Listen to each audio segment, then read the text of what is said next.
Hello बच्चों, आज हम एक नए टॉपिक के साथ आपके साथ आए हैं फिर से, है ना।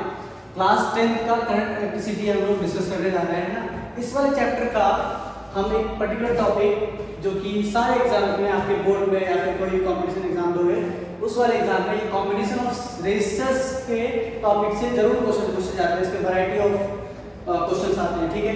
तो इस वाले पर्टिकुलर टॉपिक में हम लोग डिस्कस करने जा रहे हैं आज कॉम्बिनेशन ऑफ रेजिस्टर्स। ये बेसिकली कितने टाइप्स के होते हैं कॉम्बिनेशन ऑफ रेजिस्टर्स? एक होता है सीरीज कॉम्बिनेशन, दूसरा होता है पैरेलल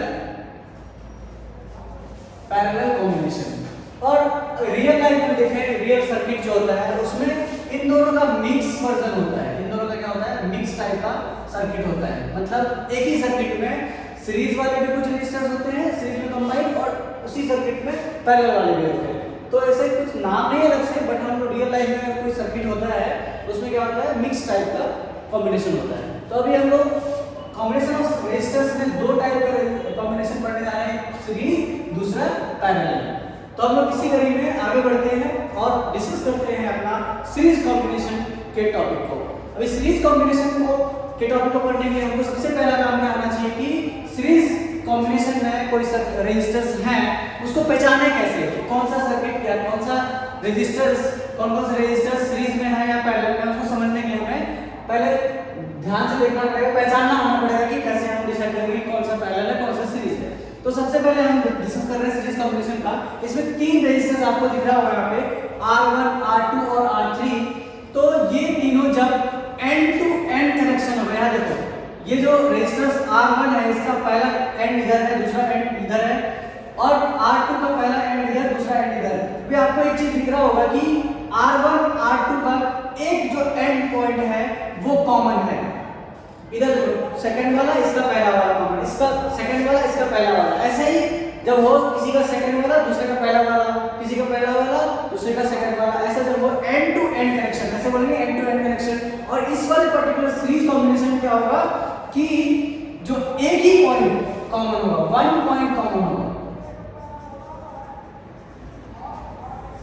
कोई एक पॉइंट क्या होगा, दो रेजिस्टर्स का कॉमन होगा। इन दोनों रेजिस्टर्स में ये पॉइंट कॉमन है, इन दोनों रेजिस्टर्स में ये पॉइंट कॉमन है। इसी तरह से जब भी जहां दिखेगा वैसे हम लोग, और ये जब भी सीरीज कॉम्बिनेशन में पहले कॉम्बिनेशन का डिसाइड करेंगे हम लोग किसी दो पॉइंट के बीच करेंगे, क्योंकि हम लोग पोटेंशियल डिफरेंस का पढ़े होंगे, है ना। पोटेंशियल डिफरेंस का पढ़े थे कि कोई एक इलेक्ट्रिक फील्ड है, ठीक है। इंफिनिटी से पॉजिटिव यूनिट पॉजिटिव चार्ज को लाने में जो वर्क डन करना पड़ रहा है वो कहलाता था इलेक्ट्रिकल पोटेंशियल। अभी एक पॉइंट ए पर आया, फिर उसी फील्ड में बी पर अगर आया है, तो इन दोनों के बीच का जो डिफरेंस होता था वर्क डन में, वो पोटेंशियल डिफरेंस कहलाता था। तो उसी तरह से हम जब भी पैरेलल या सीरीज कॉम्बिनेशन को डिसाइड करेंगे तो दो पॉइंट के अबाउट करेंगे या फिर बिटवीन टू पॉइंट। जैसे यहाँ पे अभी हम लोग पॉइंट ए बोल सकते हैं, इस वाले पॉइंट को ए बोल दिए, इस वाले पॉइंट को बी बोल दिए। अभी ए और बी पॉइंट के बीच में तीन रेजिस्टर्स हैं, तो उन ए और बी पॉइंट के बीच के रेजिस्टर्स को बताना है कि ये कॉम्बिनेशन सीरीज है या फिर पैरेलल है। डन? ओके। अभी हम लोग जानते हैं कि जो सीरीज कॉम्बिनेशन है उसके कुछ कुछ कैरेक्टरिस्टिक्स होते हैं, उसके कुछ खासियत होते हैं, कुछ ड्रॉबैक्स होंगे, है ना। तो एक एक करके हम लोग डिस्कस करते हैं। जो सीरीज कॉम्बिनेशन होता है ना, उसमें क्या होता है कि current through each resistor is same. क्यों? अंडरस्टूड है।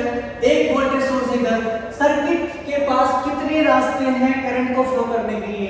एक ही रास्ता दिख रहा है आपको, इधर से करंट अगर फ्लो होगा तो इधर से ही जाना पड़ेगा, और कोई रास्ता तो है नहीं जाने के। जैसे मान लो आपके पास एक वन वे रोड है, तो वन वे रोड है तो आपको एक ही तरफ से जाना पड़ेगा, कोई और आपके पास ऑप्शन ही नहीं है। तो यहाँ पे सीरीज कॉम्बिनेशन में करंट के पास जाने के लिए, फ्लो होने के लिए एक ही पॉसिबल वे है, तो सारे रेजिस्टर से सेम करंट फ्लो होगा, ठीक है। तो पहला पॉइंट यही है, कैरेक्टरिस्टिक यही है सीरीज कॉम्बिनेशन का कि current through each resistor is same, सारे रेजिस्टर से सेम करंट फ्लो होने वाले हैं। ओके। तो नेक्स्ट टॉपिक अपना है, नेक्स्ट पॉइंट है total voltage is summation of all individual voltage. मतलब क्या बोल रहा है कि जो टोटल वोल्टेज आपने यहाँ से सप्लाई कर रहे हो, वोल्टेज सोर्स से आपने जो वोल्टेज दिया, वो वोल्टेज क्या होगा, वोल्टेज अक्रॉस ईच रेजिस्टर। अभी इन दोनों पॉइंट के बीच का कोई वोल्टेज होगा, तो कोई एक यहाँ पे वोल्टमीटर आपने लगा दिया, तो इन दोनों पॉइंट के बीच इस रेजिस्टेंस के अक्रॉस एक वोल्टेज डिफरेंस आने वाला है, इसको लेट्स से V1 बोल देते हैं। इनके बीच में कोई एक वोल्टेज डिफरेंस आने वाला है, इसको लेट्स से V2 बोल देते हैं। अभी इनके बीच में कोई एक वोल्टमीटर लगा के हम वोल्टेज देखें, इसको V3 बोलते हैं। तो voltage across each resistance is summation of all voltage is equal to the total voltage in the circuit, ठीक है। अभी तीसरा पॉइंट ये है कि जो इन तीनों का जो इफेक्टिव रेजिस्टेंस होगा, इक्विवेलेंट रेजिस्टेंस होगा, टोटल रेजिस्टेंस होगा, ये सारा वर्ड एक ही है, equivalent resistance, effective resistance by these all three resistors and तो आर इक्विवेलेंट जो होगा सीरीज कॉम्बिनेशन का वो हमेशा बड़ा होगा किसी भी इनमें से कोई भी रेजिस्टेंस से, हर एक इंडिविजुअल रेजिस्टेंस के सबसे लार्जेस्ट वाले रेजिस्टेंस से भी ज्यादा बड़ा होगा R equivalent of resistance series circuit, ठीक है। तो हमने क्या पढ़ा तीसरा पॉइंट कि जो इन तीनों का इफेक्टिव होगा या फिर कितने भी मल्टीपल्स रेजिस्टर आने दो, 1 हो 10 हो 20 हो, उनमें से जो सबसे लार्जेस्ट वाला रेजिस्टेंस होगा उससे भी लार्जेस्ट आने वाले हैं आर इक्विवेलेंट। क्यों यार, सिंपल है, देखो कोई भी रेजिस्टेंस मान लीजिए इसी में एग्जांपल लेते हैं, R1 जो है अपना वो 2 ओम है, R2 है वो 3 ओम है, R3 है वो 10 ओम है। अभी क्या कह रहे हैं, अब जो आर इक्विवेलेंट होगा अभी हम देखेंगे कि कैसे आर इक्विवेलेंट जो होता है उसकी इक्वेशन क्या है। थोड़ा सा जस्ट जानते हैं, आर इक्विवेलेंट जो होता है सीरीज कॉम्बिनेशन का वो सारे इंडिविजुअल रेजिस्टेंस को जोड़कर आर इक्विवेलेंट निकाला जाता है। अभी हम ये देखेंगे क्यों होता है। तो देख लो इधर आर इक्विवेलेंट में सबसे ज्यादा इंडिविजुअल में से सबसे ज्यादा बड़ा वाला कौन सा है, 10 ओम का। तो इसमें से 10 में से कुछ जोड़ना ही है तो आर इक्विवेलेंट आएगा, तो जोड़ने के बाद इससे तो बड़ा ही वाला आने वाला है, इसलिए बोलते हैं R equivalent in the series combination is greater than the greatest individual resistance, ठीक है। अभी हम लोग इसके जो इक्विवेलेंट रेजिस्टेंस निकालने का जो फॉर्मूला है उसको देखने वाले हैं, उसको प्रूफ देखने वाले हैं। तो हम लोग पता है कि ओम्स लॉ हम लोग पढ़े थे, उसमें क्या था, V IR होता था। ओम्स लॉ में हम लोग क्या बोल सकते हैं, V IR, where V is potential difference, I is current in the circuit and resistance in the। अभी यहाँ की अगर बात करें तो R इक्विवेलेंट बोल सकते हैं या टोटल रेजिस्टेंस बोल सकते हैं, ओके। तो ये कहाँ से आया, ओम्स लॉ से आया, ठीक है। ओके, अभी हम लोग क्या पढ़े, सेकंड पॉइंट क्या पढ़े थे कि वोल्टेज अक्रॉस ईच रेजिस्टेंस अभी निकालना है। तो देख सकते हैं कि हम लोग अभी सेकंड पॉइंट क्या पढ़े थे, टोटल वोल्टेज होता है वो summation of all individual voltage होता है, मतलब voltage across each resistance V1 V2 V3 को मिलाकर क्या होता है, टोटल वोल्टेज के बराबर होता है। अभी टोटल वोल्टेज क्या है, हम वोल्टेज V मान लेते हैं टोटल वोल्टेज। अभी summation of all individual voltage को हम लोग क्या माने, V1 V2 V3 ये माने। अभी हम लोग अगर ये पता कर ले कि अभी ओम्स लॉ क्या कहता है, V IR। अभी वोल्टेज अक्रॉस R1 रेजिस्टेंस 1 क्या हो जाएगा, अगर इसी में R1 I1 डिग्री दे दिया क्या मिल जाएगा, पूरा V1 मिल जाएगा। तो वोल्टेज अक्रॉस ईच रेजिस्टेंस क्या हो जाएगा अपना, V IR के रिलेशन से अगर R1 के क्रॉस निकालेंगे तो I1 और V1 हो जाएगा, ठीक है। तो इसी तरह V1 I1 R1, V2 I2 R2 और V3 I3 R3, ओके। और हमको पता है टोटल वोल्टेज क्या होता है, summation of all individual voltage difference या potential difference across each resistor, ठीक है। तो V V1 V2 V3। अभी V को हम इस रिलेशन से IR लिख सकते हैं।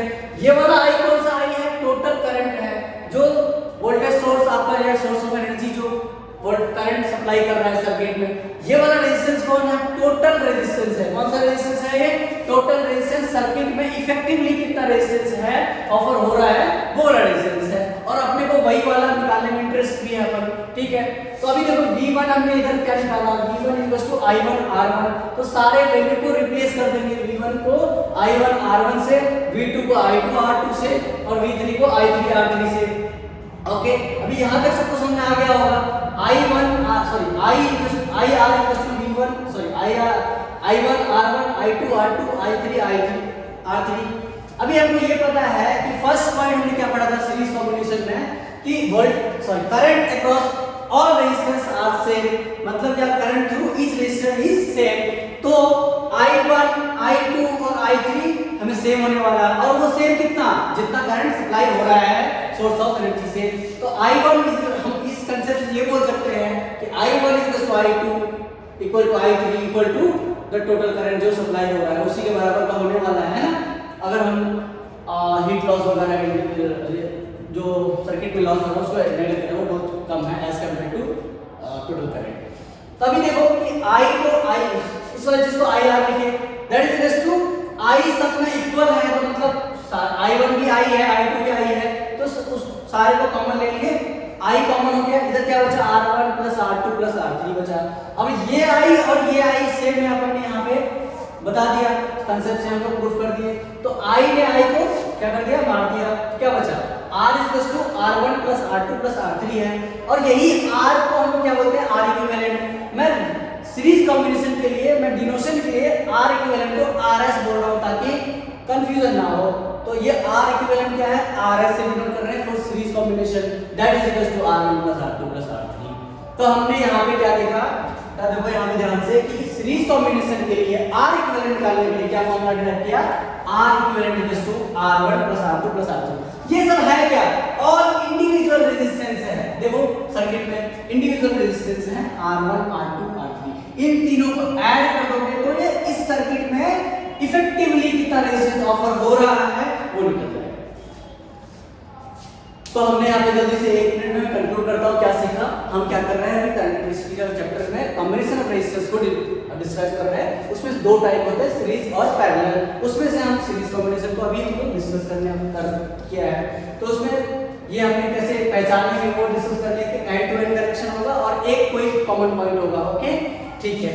और voltage across each resistance different आने वाले हैं। Current through each resistance same आने वाले हैं। और वोल्टेज टोटल वोल्टेज क्या होगा summation of all individual resistance के अक्रॉस जो वोल्टेज ड्रॉप होगा वो उसके बराबर आने वाले हैं। और R इक्विवेलेंट क्या होने वाले हैं सबसे ज्यादा से भी बड़ा आने वाला है। आपने उसका प्रूफ देखा। तभी और इस पे एक दो क्वेश्चन कर लेते हैं। नहीं इससे बेहतर है कि हम क्या करते हैं पैरेलल वाला भी डिस्कशन कर लेते हैं फिर दोनों का एक साथ क्वेश्चन करेंगे। ठीक है। तो अभी हम लोग सीरीज कॉम्बिनेशन डिस्कस कर चुके थे। सीरीज के बाद हम लोग दूसरा वाला जो कॉम्बिनेशन है वो क्या है पैरेलल कॉम्बिनेशन है। पैरेलल कॉम्बिनेशन को पहचानना आना चाहिए सेम है सीरीज कॉम्बिनेशन। ठीक है सबसे पहला चीज अभी देखो यहाँ पे क्या है कि ये R3 R2 और ये R1 तीन रेजिस्टेंस है। इसमें कितने रेजिस्टेंस हो सकते हैं अपन ने आइडियली तीन रेजिस्टेंस लेके समझाने की कोशिश कर रहे हैं। यहाँ पे देखो कि पहचानने का तरीका क्या है पैरेलल कॉम्बिनेशन को। ठीक है। इसमें आप लोग देखो कि ये वाला जो ए पॉइंट यहाँ है लेट्स से कि यहाँ पे एक ही बात है वायर है तो ये वाला पॉइंट दूसरा वाला पॉइंट क्या है बी है मान लो ये बी है। अभी देखना ये जो रेजिस्टेंस है ये वाला रेजिस्टेंस है इसका एक एंड यहाँ पे दूसरा एंड दूसरा वाला भी का यहाँ पे एक एंड दूसरा इधर तीसरे वाले का भी इधर और इधर। तो यहाँ पे क्या दिख रहा है कि तीनों रेजिस्टेंस का एक एंड कॉमन है और दूसरा एंड भी दूसरे किसी पॉइंट पे कॉमन है। तो इस सर्किट के पूरे सर्किट में से एक पॉइंट पर तीनों रेजिस्टेंस का एक एंड है और दूसरे वाले पॉइंट पे दूसरा एंड है। मतलब क्या है कि तीनों रेजिस्टेंस का दोनों एंड पॉइंट कॉमन है। दोनों एंड पॉइंट कॉमन है।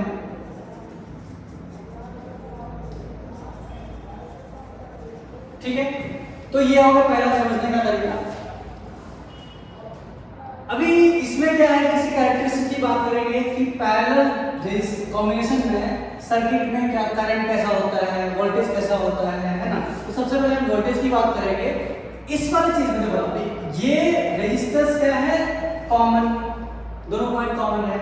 तो हम लोग क्या देख रहे थे अगर मैं इस पॉइंट के अबाउट वोल्टमीटर ऐड लगाऊंगा यहाँ पे सर्किट में वोल्टमीटर लगाऊंगा तो इस वोल्टमीटर में इस दो पॉइंट के बीच का एक पोटेंशियल डिफरेंस आने वाला है वही वोल्टेज होगा है कि नहीं। तो ये वोल्टेज इस सर्किट का भी वोल्टेज ड्रॉप है और इस रेजिस्टेंस का भी वोल्टेज ड्रॉप है इस रेजिस्टेंस के अक्रॉस भी वोल्टेज ड्रॉप है और ये R1 के अक्रॉस भी है। तो यहाँ से हम क्या पता चल रहा है कि सर्किट के वोल्टेज ड्रॉप के बराबर ही सारे इंडिविजुअल रेजिस्टेंस के अक्रॉस के जो वोल्टेज डिफरेंस होगा पोटेंशियल डिफरेंस होगा वो सारे इक्वल होने वाले हैं। इसलिए क्या होता है voltage across each resistance is same and that is equal to applied voltage. Applied voltage मतलब सोर्स ऑफ जो वोल्टेज है उसके बराबर का होगा।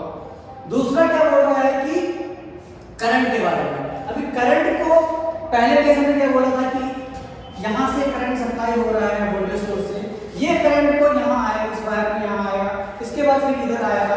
यहाँ पर देखो पॉइंट ए पर करंट को जाने के लिए तीन रास्ते हैं, एक R1 के थ्रू, दूसरा R2 के थ्रू, तीसरा R3 के थ्रू। तो करंट को जाने के लिए इस पर्टिकुलर सिचुएशन में पैरेलल कॉम्बिनेशन में हर एक रेजिस्टेंस के अलोंग अलग अलग करंट जा सकता है, ये पॉसिबिलिटी यहाँ पे मिल रही है। ठीक है, तो इसीलिए R1 से I1 जाएगा, R2 से I2 जाएगा, R3 से I3 जाएगा, और जितना इधर से इनपुट जाएगा, यहाँ से इन करेगा, इन तीनों में से बाहर भी फाइनली इधर से वही चीज निकलने वाला है। जितना I यहाँ से जा रहा है, I1 इधर, I3 इधर से, I2 इधर से, I1 इधर से, फिर बाहर जो निकलेगा वो I के बराबर ही निकलेगा, क्योंकि हम लोग जो हीट रेजिस्टेंस हो रही है या फिर जो भी लॉसेस हो रहे हैं उसको नेगलेक्ट कर रहे हैं। तो अभी I के बराबर ही summation of all individual currents through the resistance होने वाले हैं। मतलब क्या हो गया, I = I1 + I2 + I3। समझ में आया? अभी तीसरा पॉइंट क्या है, हमने तीसरा पॉइंट सीरीज कॉम्बिनेशन में क्या पढ़ा था कि जो इक्विवेलेंट रेजिस्टेंस आते हैं RS, that is greater then किसी भी लार्जेस्ट या ग्रेटेस्ट रेजिस्टेंस से। अभी लेकिन पैरेलल में क्या है कि जो RP बोल रहे हैं हम इक्विवेलेंट रेजिस्टेंस को पैरेलल कॉम्बिनेशन का, वो छोटा होगा सबसे स्मॉलेस्ट वाले से भी छोटा होगा। क्या होगा, मान लीजिए R3 की वैल्यू 10 है, सेम एग्जांपल, ये 5 है, ये 2 है। अभी इसमें क्या R1 2, R2 5, R3 10 है। इन तीनों में सबसे छोटा कौन है, 2। जो R इक्विवेलेंट आने वाला है वो 2 से भी छोटा आने वाला है। इसलिए क्या बोल रहे हैं, RB स्मॉलेस्ट इंडिविजुअल रेजिस्टेंस। कोई भी सर्किट में जो सबसे छोटा रेजिस्टेंस होगा उससे भी छोटा R इक्विवेलेंट आने वाला है। ठीक है, ये तीनों पॉइंट ध्यान में रखिए। अभी हम इसके प्रूफ में जाते हैं कि इसका जो R इक्विवेलेंट निकालने का फॉर्मूला है वो कैसे आता है। फॉर्मूला क्या है R इक्विवेलेंट निकालने का, पैरेलल कॉम्बिनेशन का, 1/R equivalent = 1/R1 + 1/R2 + 1/R3। उसमें कैसा था, सीधे सीधे जोड़ देते थे इंडिविजुअल रेजिस्टेंस को, R1 + R2 + R3। इसमें क्या कर रहे हैं, दो सबका क्या कर रहे हैं, रेसिप्रोकल ले रहे हैं। देखो तुम R इक्विवेलेंट का भी रेसिप्रोकल क्या होता है, मान लो कि कोई क्वांटिटी x है, उसका अगर 1/x लेते हैं, उसको अगर 1/x बोलते हैं तो ये x का रेसिप्रोकल हो गया। तो R इक्विवेलेंट का क्या हो गया, ये रेसिप्रोकल, R1 का रेसिप्रोकल, R2 का रेसिप्रोकल, R3 का रेसिप्रोकल। तो R इक्विवेलेंट क्या हो जाएगा, 1/R equivalent = 1/R1 + 1/R2 + 1/R3। ये फॉर्मूला होता है पैरेलल रेजिस्टेंस का इक्विवेलेंट रेजिस्टेंस निकालने के लिए। अभी प्रूफ की बात करेंगे। सेम ओम्स लॉ क्या कहता है, V = IR।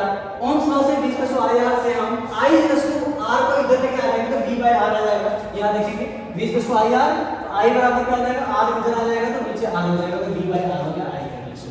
अभी हम लोग जानते हैं कि पैरेलल कॉम्बिनेशन में, पैरेलल सीरीज सर्किट में क्या होता है, I = I1 + I2 + I3।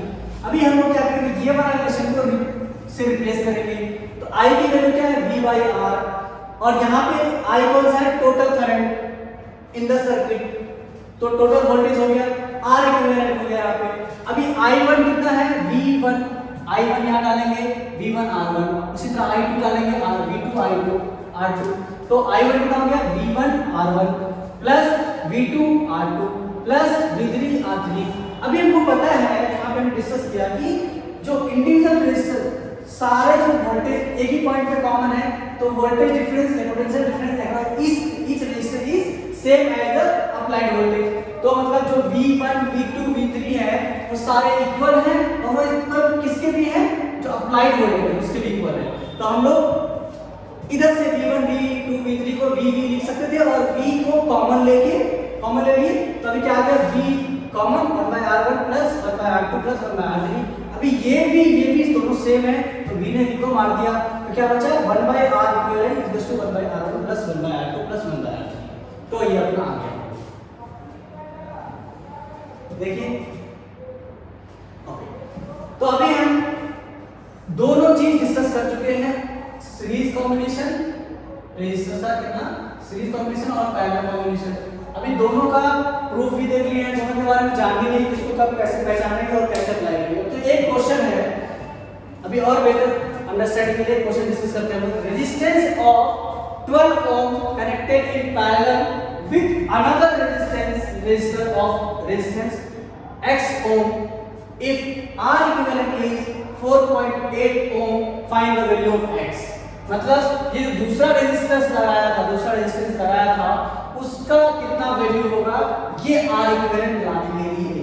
तो बेसिकली क्या है देखो यहाँ पे दो रेजिस्टेंस की बात कर रहे हैं, जरूरी नहीं कि हमेशा 3 रेजिस्टेंस 4 रेजिस्टेंस या 2, कुछ भी हो सकता है। तो इस वाले पर्टिकुलर सिचुएशन में सर्किट में दो रेजिस्टेंस है, एक रेजिस्टेंस है R1, उसकी वैल्यू कितनी है, उसकी वैल्यू है 12 ओम, उसकी वैल्यू कितनी है बेटा 12 ओम। और दूसरा रेजिस्टेंस है R2, उसकी वैल्यू कितनी है X दी हुई है, मुझे पता नहीं है, ठीक है। और क्या होगा क्या R इक्विवेलेंट पैरेलल के केस में कितना दिया होगा 4.8 ओम। अभी देखो दो रेजिस्टेंस है उसका इक्विवेलेंट दिया हुआ है। अभी हम लोग को दो रेजिस्टेंस अगर यहां देखो तो पैरेलल के क्या फार्मूला होता है 1/R equivalent is equal to 1/R1 + 1/R2 + 1/R3 and so on, मतलब कोई और भी रेजिस्टेंस होगा तो सो ऑन। अभी इस वाले केस में क्या है केवल दो रेजिस्टेंस हैं तो ये फार्मूला लगाएंगे 1/R equivalent is equal to 1/R1 + 1/R2। अभी क्या है कि ये इक्वेशन हमने लिख लिया। अभी इस इक्वेशन में जिसकी जो वैल्यू है वो वैल्यू पुट करेंगे। तो इसके बाद हम क्या कर सकते हैं, अभी सारे वैल्यू जो हमको पता है इसमें से 2 पता है और 1 नहीं पता है, ठीक है, 2 पता है और 1 नहीं पता है। तो जो पता है उसको लिख दो। तो 1/4.8 is equal to 1/12 plus 1/R2, मतलब दैट इज x। R2 को क्या लिख सकते हैं x लिख सकते हैं या R2 भी लिख सकते हो।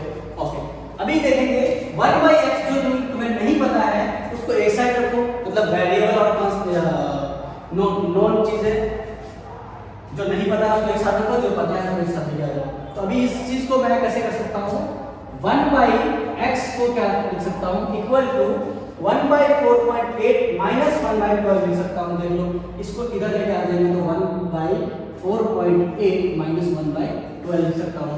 अभी इस पॉइंट को अगर हमने उड़ा दिया तो यहाँ पे ऊपर 10 से मल्टीप्लाई करेंगे तो ये चीज कैसा दिखेगा 10/48 माइनस 1/12।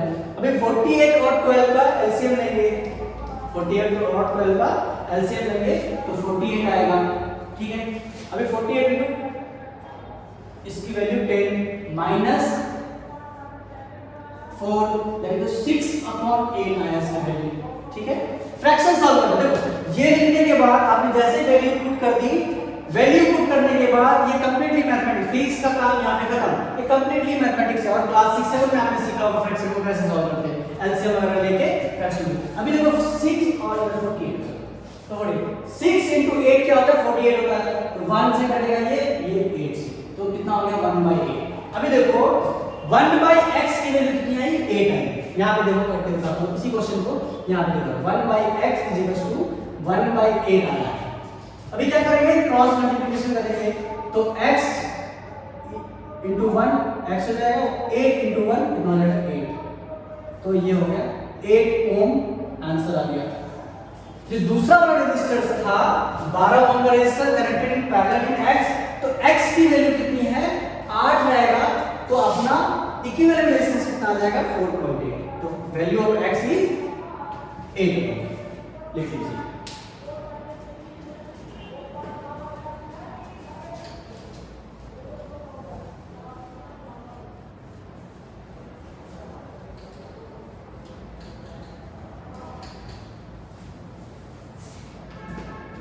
अभी एक दो क्वेश्चन और करते हैं। देखो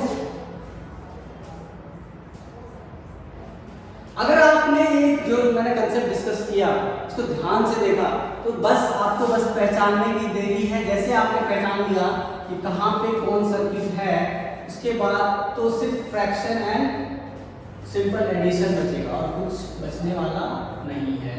कंसेप्चुअली आप अगर बिल्डअप हो तो कुछ ज़्यादा करने की जरूरत नहीं है और इससे पक्का क्वेश्चन आते हैं। मान लो कि 2 ओम 2 ओम का एक पॉइंट ए है, दूसरा पॉइंट क्या है बी है। भाई बोल रहा फाइंड द, क्या बोल रहा है क्वेश्चन में, फाइंड द इक्विवेलेंट रेजिस्टेंस या आर इक्विवेलेंट, शॉर्ट में लिख रहा हूं R equivalent between A and B, A और बी के बीच में क्या है इक्विवेलेंट रेजिस्टेंस कितना होगा निकाल। इधर से स्टार्ट करेंगे, क्या करेंगे इधर से स्टार्ट करेंगे, या फिर इन दोनों को देखो, ये वाला दो पॉइंट, ये वाला दोनों सर्किट को देखो। एक कोई ऐसे ही मान लो कोई पॉइंट सी है, सी और बी के बिटवीन क्या है 2 ओम और 2 ओम का रेजिस्टेंस इसमें पैरेलल में दिख रहा है कि नहीं दिख रहा है? देखो इस पॉइंट के अबाउट इन दोनों रेजिस्टेंस का एक एंड इधर कॉमन है, दूसरा एंड इधर कॉमन है, दोनों एंड क्या कॉमन है, तो मतलब पैरेलल रेजिस्टेंस है ये दोनों। तो पैरेलल रेजिस्टेंस में क्या होता है इक्विवेलेंट? पहला लिखेंगे C एंड B के बीच में क्या है 2 ओम एंड पैरेलल विथ 2 ओम। तो R इक्विवेलेंट फॉर पैरेलल कितना होगा? RP क्या निकालने लिया करते हैं हम लोग 1/RP is equals to 1/R1 plus 1/R2। तो यहाँ देखो 1/RP is equals to 1/2 plus 1/2 that is two 2 into 1/2। तो 1/RP इज इक्वल्स टू 1 हो गया 1/1 2 into 2 divided by 2 that is 1। तो RP की वैल्यू कितनी आ गई बेटा? 1 आ गई। RP की वैल्यू कितनी आ गई? 1 आ गई। अभी देखेंगे ये एक्चुअली इक्विवेलेंट रेजिस्टेंस का और क्या एक सिग्निफिकेंस है, इन दोनों रेजिस्टेंस को हम एक 1 ओम रेजिस्टर से रिप्लेस कर सकते हैं इन दिस सर्किट। अभी ये वाला जो नया सर्किट बनेगा वो कैसा बनेगा? देखो ऐसा बनेगा, ये 2 ओम का ये वाला, फिर इसके आगे वाला ये 2 ओम का, फिर इन दोनों के बदले हम 1 ओम रेजिस्टेंस को से रिप्लेस कर सकते हैं। तो ये 2 ये 1। अभी ये वाला पॉइंट A है, ये वाला पॉइंट कितना है? B है। इसको हम रिप्लेस कर दिए 1 ओम से।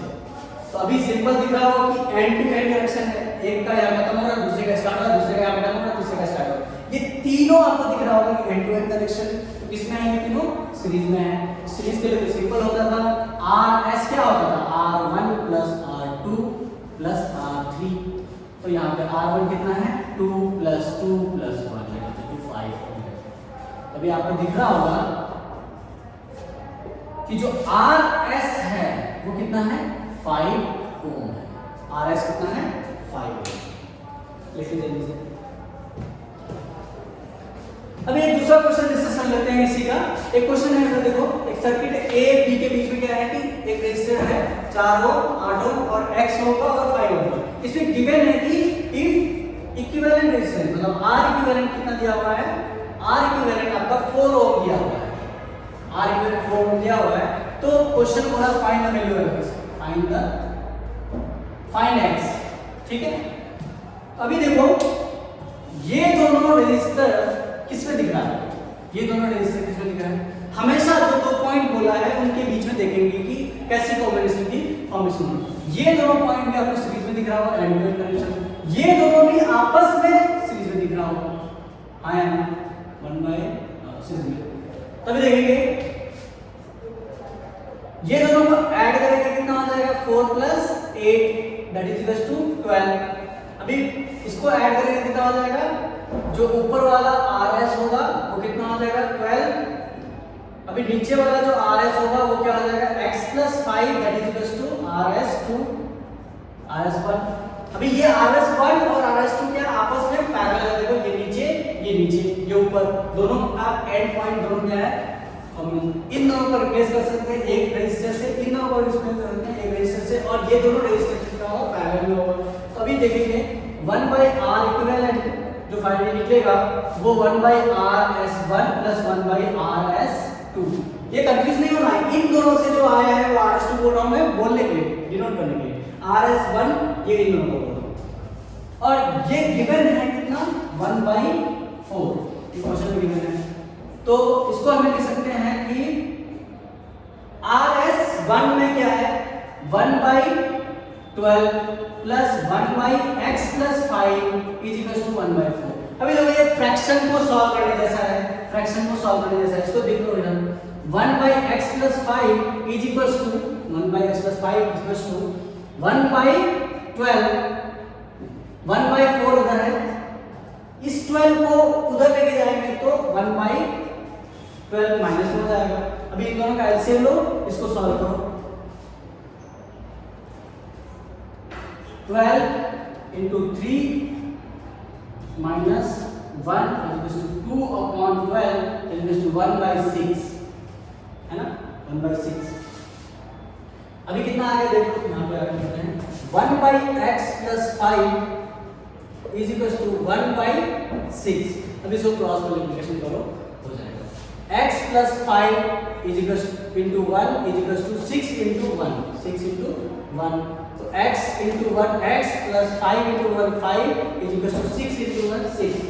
x इज इक्वल टू 6 और ये 5 को इधर लेके आओगे तो माइनस में 5, तो x इज इक्वल टू कितना हो जाएगा 1 ओम। तो आंसर कितना हो जाएगा 1। इसको देख के डरना नहीं है कि x नीचे में सर क्या हो गया x प्लस 5 हो गया। सिंपली जैसे तुम फ्रैक्शन को सॉल्व करते थे सॉल्व करते जाओ, देखो आ गया सिंपली। ठीक है, तो वैल्यू ऑफ x कितना हो जाएगा 1 ओम। ठीक है, थैंक यू सो मच।